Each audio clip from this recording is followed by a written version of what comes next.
Goeiemôre almal, wees gegroet in die wonderlike naam van Jesus op hierdie geseënde Dinsdagoggend en baie dankie vir die voorreg wat ek het om vir julle 'n woord te kan bring vandag.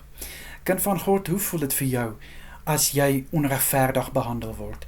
Hoe voel jy as jy rondom jou moet kyk en jy sien hoeveel onregverdigheid daar is in jou familie, in jou vriendekring, by die werk, selfs by die kerk ongelukkig. Daar's net soveel dinge wat onregverdig is en ek is seker, ek wens net ek kan daai mense wat hierdie onregverdigheid toelaat, ek kan hulle skud, ek kan hulle net wakker ruk, sodat hulle net kan besef, maar kyk net hierdie onregverdigheid wat plaasvind, en hoe kan julle dit toelaat? Dis verskriklik, of wat sê ek my boete en sisse? Nou wat doen ons in hierdie geval? Vat ons dinge in ons eie hande, ek is seker almal van ons wil, maar as kinders van God het ons 'n metode om te volg. En nie net dinge in ons eie hande neem en so dan eintlik onsself in die voet skiet nie. In Romeine 12 vers 19 sê God dat die wraak kom julle nie toe nie. Los dit vir my, ek sal daarmee werk. Kind van God, is dit maklik? Nee, dis glad nie maklik nie. Ek meen, dit voel baie keer asof God vat so lank maar gaan God rarig intree vir my. Maar ek kan vir jou een ding sê, my boete en sisse, dit wat uit die duisternis gedoen word, sal in die lig gebring word, en dit sê God vir ons duidelik in 1 Korintiërs 4 vers 5. Hy sê, dat die oordeel kom ons nie toe nie. Wag vir die dag van oordeel. Dan sal dit wat in die duisternis gebeur, in die lig geopenbaar word. Kind van God, baie van hierdie mense en hierdie dinge wat gebeur, dink, hulle gaan daarmee wegkom, omdat dit in die duisternis gedoen word. Maar ek kan vir jou een ding sê, my boete en sisse, wanneer daai lig gaan deurbreek, wanneer daai lig gaan skyn, ek wil nie eers by wees nie. Ek wil regtig nie by wees nie. Raak ons ongeduldig as dinge net nie wil uitwerk nie, as hierdie onregverdigheid net aanhou. Ja, my boete en sisse, ons raak ongeduldig. Maar weet jy, God weet.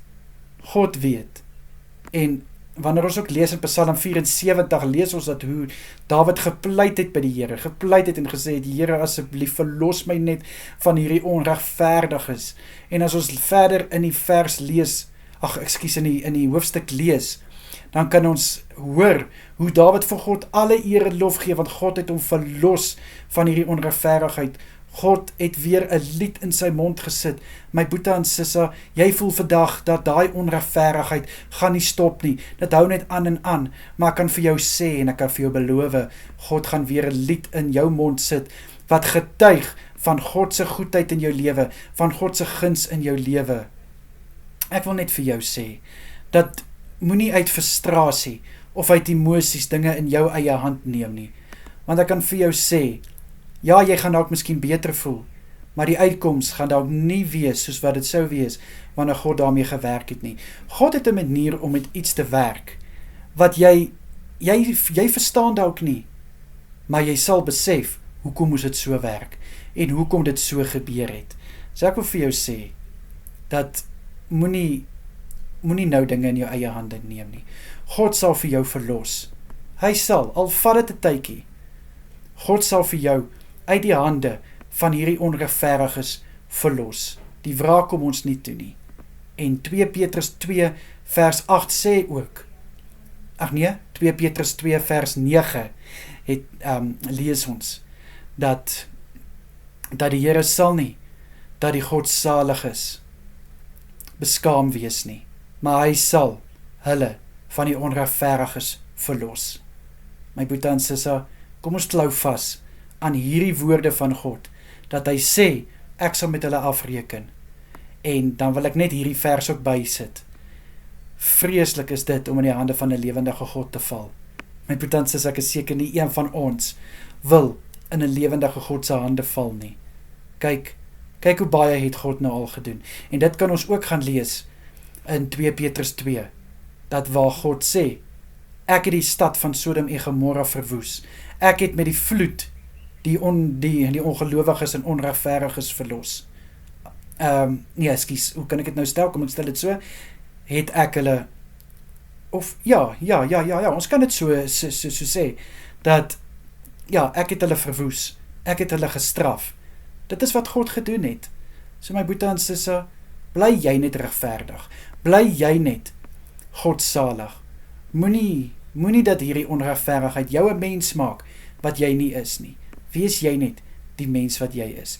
God sal met hulle werk. Kom ek bid vir ons. Here, daar's verskriklik baie onregverdigheid in ons land, in ons lewens, in ons situasies, in ons omgewing. Here, ek bid in Jesus naam om vir ons die krag te gee, om al hierdie onregverdigheid voor U neer te lê en U sal daarmee werk. U sê vir ons keer en keer in die woord, sê U vir ons, die wraak kom julle nie toe nie. Ek sal met die onregverdiges werk. Here, ek bid dat ons vertroue in U sal plaas en dat ons sal weet, U en U alleen sal daarmee werk en die wraak kom ons nie toe nie.